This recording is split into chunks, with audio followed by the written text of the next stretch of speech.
News, सच जरूरी है। नमस्कार दर्शकों, मैं श्रद्धा तिवारी और आप देख रहे हैं MNS न्यूज टीवी। तो आइए देखते हैं आज की खास खबर, एक नजर डालते हैं आज की हेडलाइंस का। लॉन्ग आइलैंड, न्यूयॉर्क, भयानक आग आसमान में दिखा। अमेरिका के कैलिफोर्निया में हिंदू मंदिर में तोड़फोड़। गाजा पर अरब प्लान के साथ आए यूरोप के देश। तो आइए देखते हैं खबरें विस्तार से। लॉन्ग आइलैंड, न्यूयॉर्क में भयानक आग आसमान में दिखा। अमेरिका को अभी कैलिफोर्निया की आग से ठीक से छुटकारा मिला भी नहीं था कि एक बार फिर आग के प्रकोप ने अमेरिका के एक और इलाके में तबाही मचानी शुरू कर दी। न्यूयॉर्क के लॉन्ग आइलैंड में शनिवार को भयानक आग लग गई है, जिसके बाद आसपास के एरिया में प्रशासन की ओर से अलर्ट जारी किया गया। शहर में आग भड़कने के बाद आपातकाल की स्थिति घोषित कर दी गई है। सफोक काउंटी के कार्यकारी एड्रोमेन ने मीडिया को बताया कि पहली आग दोपहर करीब 1 बजे लगी और दिन भर में 3 और जगह आग बढ़ती रही। अधिकारियों के मुताबिक शनिवार दोपहर तक आग 2 मील लंबी और 2.5 मील चौड़ी हो चुकी है। आग इतनी तेज थी कि उसका धुआं कई किलोमीटर दूर से देखा जा सकता है। सफोल्क काउंटी के कम्युनिकेशन डायरेक्टर माइकल मार्टिनो के मुताबिक वेस्ट हैम्पटन में लगी आग पर शनिवार शाम तक लगभग 80% काबू पा लिया गया था और अभी फायर ऑपरेशन चल रहा है। रोमन के मुताबिक 2 व्यावसायिक संरचनाएं क्षतिग्रस्त हो गई हैं और एक अग्निशामक भी आग से जलने में घायल हुआ है।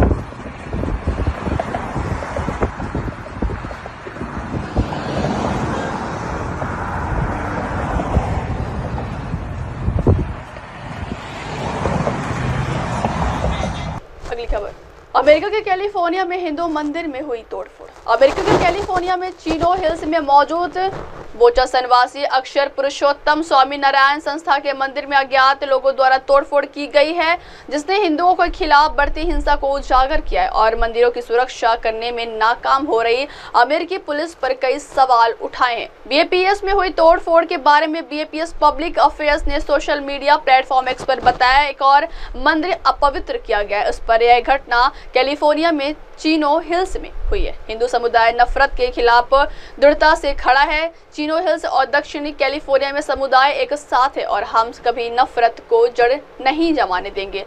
पोस्ट में यह भी कहा गया है कि हमारी साझा मानवता और आस्था यह तय करेगी कि शांति एवं करुणा कायम रहे। मंदिर पर हुए इस हमले का भारत सरकार ने भी खुलकर विरोध किया है। विदेश मंत्रालय ने रविवार को इस घृणित कृत्य की कड़े शब्दों में निंदा की है। एक आधिकारिक बयान में मंत्रालय ने स्थानीय कानून प्रवर्तन अधिकारियों से इन कृत्यों के लिए जिम्मेदार लोगों के खिलाफ कड़ी कार्रवाई करने और पूजा स्थलों की पर्याप्त सुरक्षा सुनिश्चित करने का आह्वान किया। अगली खबर, गाजा पर अरब प्लान के साथ आए यूरोप के देश। कुछ हफ्ते पहले अमेरिका राष्ट्रपति डोनाल्ड ट्रंप ने गाजा को लेकर अपना प्लान रखा था।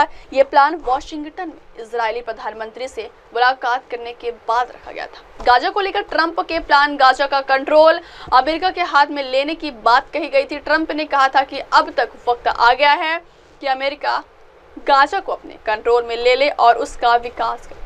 ट्रंप के इस प्लान का अरब देशों ने बड़े पैमाने पर विरोध किया था। उसके बाद मंगलवार को मिस्र ने गाजा को लेकर अपना नया प्लान अरब समिट के दौरान दुनिया के सामने रखा। इसी प्लान को अरब लीग के देशों ने स्वीकार किया था और इसको लागू करने के लिए दुनिया से आगे आने के लिए आह्वान किया गया था। अब उसके समर्थन में यूरोप के देश भी आगे आए हैं। फ्रांस, जर्मनी, इटली और ब्रिटेन के विदेश मंत्रियों ने शनिवार को कहा कि वे गाजा के पुनर्निर्माण के लिए अरब समर्थित योजना का समर्थन करते हैं, जिसकी लागत 53 अरब डॉलर होगी और जिससे फिलिस्तीनियों को इस क्षेत्र से विस्थापित होने से बचाया जा सकेगा। चारों देशों के विदेश मंत्रियों ने एक जॉइंट स्टेटमेंट में कहा, यह प्लान गाजा के पुनर्निर्माण के लिए एक सही रास्ता दिखाता है और वादा करता है अगर इसे लागू किया जाता है तो गाजा में रहने वाले फिलिस्तीनियों के लिए भयावह जीवन स्थितियों में तेजी और अस्थायी सुधार होगा। मिस्र की ओर से तैयार की गई इस योजना मंगलवार को अरब नेताओं ने अपना लिया, लेकिन इसको इजराइल और अमेरिकी राष्ट्रपति डोनाल्ड ट्रंप ने खारिज कर दिया है। अब यूरोप देशों के साथ आने के बाद इजराइल और अमेरिका को बड़ा झटका लगा, क्योंकि पहले यूरोपीय देश यूक्रेन मुद्दे पर अमेरिका से गुस्सा है और अब गाजा में भी अमेरिकी प्लान को नकार रहे हैं। अब वक्त हो चला दर्शकों ब्रेक का। ब्रेक से लौटने के बाद देखिएगा देश और दुनिया की तमाम बड़ी खबरें। बने रहिए MNS न्यूज टीवी पर। नमस्कार। Hi, this is Abhijeet Sawant and you are watching MNS news. आप देख रहे हैं MNS न्यूज, सच